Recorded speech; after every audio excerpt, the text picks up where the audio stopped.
Welcome to this week's edition of the program Business Time, a magazine program in which we bring you major business and economic news stories making headlines in the country. And in the program today, we speak to the Malawi Economic Justice Network, MEGIN, in as far as what needs to be done for the country to have a date that is sustainable. And also in the program, PIL suggests better trade for fuel imports into the country. We have a report. We have these and other stories. Stay tuned if you can.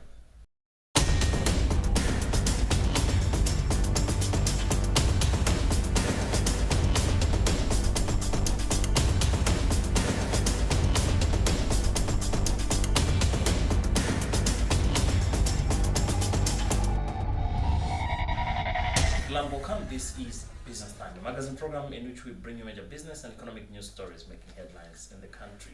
In our main story in the program, for quite some time, Malawi has been grappling with unsustainable levels of debt. Now, crawling back to the pre-HIPC levels, when the country's debt levels were scrapped off by other countries and multilateral lenders. What does the country need to do to scrap off the highest levels of debt? This is a question we posed to Betha Piri, who is Executive Director for the Malawi Economic Justice Network, MEGIN. Wanting to divert some resources from well-to-do countries, those that are already developed, into developing countries, poor countries like Malawi. Now, going forward, should we have been benefiting from those resources, we need to put in place proper mechanism how to safeguard this support which comes. Yeah, sure. We learned that I think SDRs are not known to so many stakeholders. That's the secret about, as in how we meant it. Because we were talking about 1969 having us benefiting. Yes, it was through central banks, through servicing of balance of payments. But I think it has come on the surface now because the agenda has shifted a bit. It's now going towards people's recovery of countries' economy due to COVID. So it is not in the know-how of key stakeholders. That's why perhaps that propels us to do these capacity building programs so that we engage on an informed position. Okay, we presented as in how Zambia and Zimbabwe made use of the resources.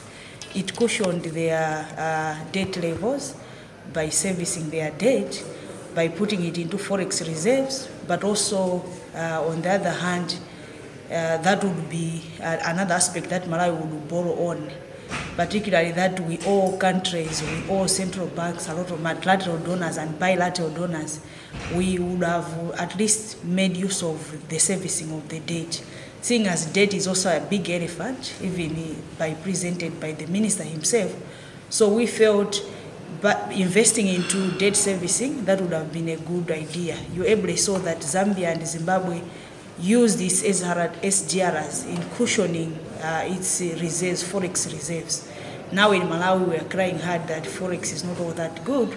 And talk less about now impacting on our kwacha. Kwacha is devaluing, and then impacting on the cost of living. So I think the best way was that one, that we could have invested in debt servicing, since we are talking about debt issues here. Now, MEGIN is working with Action Aid and other partners in sensitizing stakeholders on their role in as far as ensuring that there is the highest level of debt sustainability in the country. As Christian Aid, one of our thematic areas is economic justice program, and Malawi MEGIN is an umbrella body for all CSOs who are doing work related to economic justice. So one of our core values under the economic justice program is accountability and transparency, and also the tracking of resources. Partly we call it resource governance. So MEGIN is right placed to partner with us to pursue one of the issues to do with accountability, which the study on SGRs was focusing on. This study is going to be beneficial to Malawi. If you look at the report of the findings, the initial findings of the report, we are talking of unearthing issues that are to do with how the SGRs are used. If we get money from IMF as SGRs, which is supposed to be supplementary, how accountable is government in utilization of these funds? This report is also telling on how we can give the information to the public. It will be one vessel of giving information to the public that when we get money from IMF in terms of as SDRs, this is how the money is supposed to be used. But this report is giving you a picture of how this money was used in the past year. The way forward is to give information to the rightful people. The rights holders need to know what is it that we found in terms of the report. How has government utilized the SDRs from IMF in the past year? What are the areas that we can follow up on? And we also want to make sure that not only the people at higher level know about this, even the policy makers like parliamentarians, some of them in the parliament will just approve bills, raise hand and say, I want this bill approved, but they don't really know what that entails. So they have to have that information as they'll be making decisions which affect the majority of the Malawians, and those that are underprivileged that do not even have this information, they should know what they are subscribing to when they are passing those bills in parliament. I'm very pleased with the findings. The fact that we engaged Reserve Bank of Malawi, who has also been a huge informant to inform this report, and also that Ministry of Finance was also part of our subjects to inform this report, and other government agencies who were part of this. So we know that this report has authenticated information which we can display to the public for them to be aware of how government has utilized funds and IMF funding through SDR. So some of the gaps is this issue is quite sensitive for government to come out clear to account for this money. It's not easy. So it has taken us more than half a year to conclude on this report, and you can see that during that period a lot of transition has also happened which this report might not have unearthed. So that's one of the gaps. Now, as if debt and sustainability is not enough for problems in Malawi, the country has lately been grappling with forex situation, which has pushed it to finding it hard to import essential commodities such as fuel. Now, one of the country's key players in the petroleum industry, Consortium of Importers, PIL, has suggested that the country needs to go the barter route to ensure that it uses other commodities such as precious stones in importing fuel into the country. Our journalist Justin Kweo has the whole story in this report. As of June 30, 2022, Malawi's gross official reserves were seen at $415.73 million, or 1.66 months of import cover, which is below the internationally recommended 3 months cover. According to PIL General Manager Martin Msimuko, there should be combined efforts with government on structuring policies to enable commodity traders to benefit from Malawi's exports of produce, precious stones, and metals, and supply fuel in return. Msumuko added that government should realize that fuel is an imported commodity and its availability much depends on the availability of foreign exchange in the country. Therefore, such exchange policies will ensure consistent product supply. PIL started in the year 2000. This was after the demise of the then importing company, which was a government control company, PCC. So since then, we have been importing fuel as a sole company for 16 of these 22 years. We have been alone in the business. And it has been very good, and we have really had to supply the nation for all these years. And also in the same vein, we have been able to support our partners who are transporters by giving them business, but also insurers. And we have, apart from that, supported various entities in the country with some what we call corporate social responsibility. We have schools, we have health facilities. We also have contributed to Luana recently. They were learning in a tent, and our shareholders felt it compelled to go and help to build one of the what I would say teaching centers at Luana, which is now in operation, and it was just inaugurated a few months ago.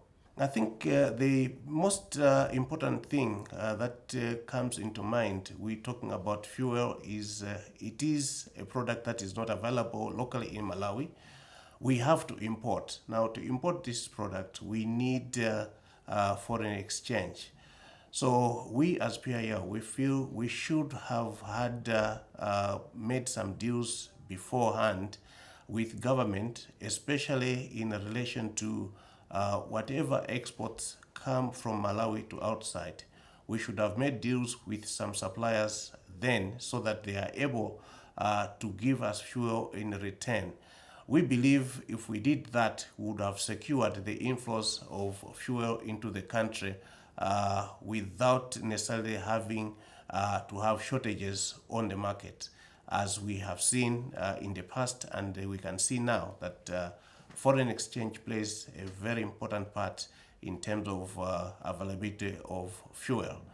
We have seen one of the issues was storage, but we have had an improvement in storage by our shareholders. Have increased their storage, and we believe that they can do even much better in storage if they were given incentives through the pump price to build adequate storage so that we can have more product inland than having products at the ports. Firstly, I should advise that according to the Liquid Fuels Gas Act 2004, it allows that the private sector should take part in the fuel business. It disallows any monopoly in this case. And if one company is going to get 90%, that is equivalent to a monopoly. And private sector participation is not going to be available.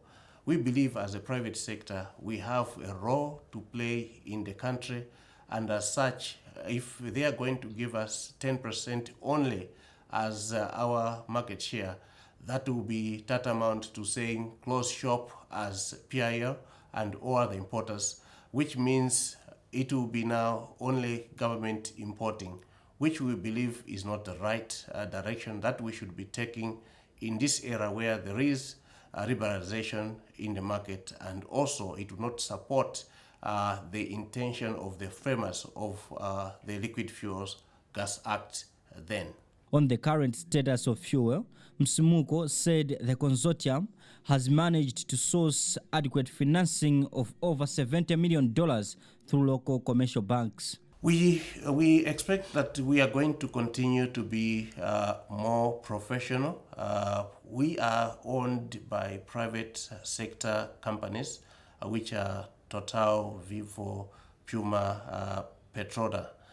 And these have got enhanced ethical values, and they pass them to us. And by doing so, we are going to continue to be transparent in the way we conduct our business. We are going to improve or employ all corporate governance principles in running our business. And we believe if we do that, we are going to continue in terms of being professional in the way we handle this business. What we are looking forward to is as we are doing this business, we should be seen to be fair in the market. We should also attract the right bidders internationally. And that's what we have managed to do over time, that all international companies are interested to work with us. So the big names in the traders, they would always come to us. If we float our tender, they are going to come and do it. And we are also going to continue in terms of usage of rail, and we are also going to continue to make sure that the product that we bring is fairly acquired and the price would be the right price for Malawians, because we are going to continue to run transparent tenders annually so that we are able to benefit from the same. By doing annual tenders, you find that the pricing has sometimes dropped to the benefit of Malawians. So that's what we believe we are going to continue doing, but also we are going to continue to help in the provision of the products throughout the country through our shareholders who are our customers as well. So we are promising Malawians that fuel will be available. We have at the moment managed to find the financing required, over $70 million, thanks to our partners who are the banks. They have managed to put together some resources, which means for the next 12 months, we are assured that there will be fuel in the country month in, month out. So they should. Mining expert Gren Malunga said the idea may not be viable for now because Malawi does not have reserves from commodities such as precious stones and metals. He believes that RBM has some gold, but it is not processed to be exchanged for commodities, and gemstone is in the hands of artisanal miners who are just selling it. Therefore, exchanging fuel with such commodities to him is not an immediate solution. Different studies have shown that Malawi has precious stones such as gold, gemstone, and even diamond, which are being underutilized and benefiting illegal miners who bypass government processes in selling. Addressing the nation last year, President Lazarus Chakwera said if revamped, mining is the next big thing that can be the backbone of Malawi's economy. Due to the foreign exchange scarcity, the country has been grappling to import other essential commodities such as fertilizer. Remember, this is Business Time, a magazine program in which we bring you major business and economic news stories making headlines in the country. We'll be right back.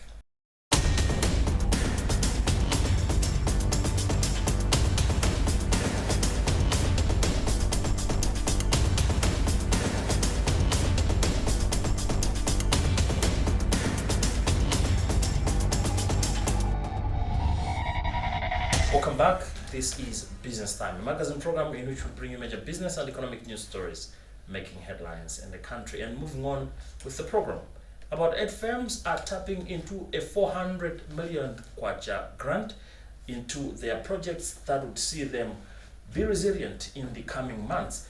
A lot of players in the tourism sector were hardly hit by the COVID-19 pandemic, and the government has provided a matching grant worth 400 million kwacha to ensure that it eases pressure in the sector, which is one of the key sectors with potential for developing the country's economy. We have the whole story in this report. Usi said the process of awarding the matching grants was divided into 2 parts, with the first phase targeting operators whose only challenge was finance. He appealed to the awardees to use the funds for the intended purpose. The money which they have received today, if they are not going to be serious with the business, all these monies will not give us any impact. And one of the criteria for awarding them or scoring them was on the basis of their explanation as to how impactful the projects will be. So if it is just an abstract, just writing for the sake of writing, then we'll see that all these monies will go in the drain. Nothing will come out of this. Manager of Sheila's Lodge, B.T. Massey, says the grant will improve the face of our business, which she says will also create job opportunities. It is unbelievably exciting for us as a business. We are one of the oldest lodges. We have been operating for 30 years next year. And never before have we been offered a grant. And never before has the Ministry of Tourism ever come to say there's free money like this. So this is life-changing for us as a business. And we're a family business, so it means so much to us. In 2018, the African Development Bank approved disbursement of $800,000 to 50 tourism small medium enterprises with a 50% bias towards women and the youth. Now, in other business news, one of the country's financial solutions providers, Nico Group, has launched a new campaign dubbed It's Clear, aimed at bringing to the fore its services and products to ensure that they are under one umbrella. And its corporate affairs manager is Mbumba Ndasaukamlia, who shares the rationale behind the new campaign. As you've said, that we are actually coming from another campaign, The One. So The One actually was bringing out the, the strength of the brand in terms of being there, being the one brand that is ready to make a difference in people's lives, being that one brand that has been tried and tested over years. We are now over 50 years. So we're moving from there, and through the insights that we got from that campaign, we came up with this new campaign, which we are calling It's Clear. So basically, It's Clear campaign is picking up from the one where we are saying that we understand and we know that it's clear that for the market or for our customers, they're looking for a brand or a company that will actually make a difference in their life. They're looking for a financial company that is trusted as well. As you know that there have been several cases out there where maybe customers felt duped or they felt cheated in terms of their financials basically. So after all those assessments, after all those insights, that's why we are coming up with this campaign to actually say it's clear that you're looking for a reliable partner, you're looking for solutions that will change your life, and it's also clear that Nico has got those solutions that you're looking at. That's where we are coming on. It's clear campaign is also building on the same. We are actually working as a group. So it's all the subsidiaries of Nico companies coming together and putting all those solutions together and offering those solutions as a package to the market and to the customers. So in terms of that area, we are actually building on the same. We haven't changed with this campaign. I think the only thing that we've added up is that we now we've understood the insights, we've understood the client better through that campaign. So we are bringing out now those key solutions that specifically talk to the customer.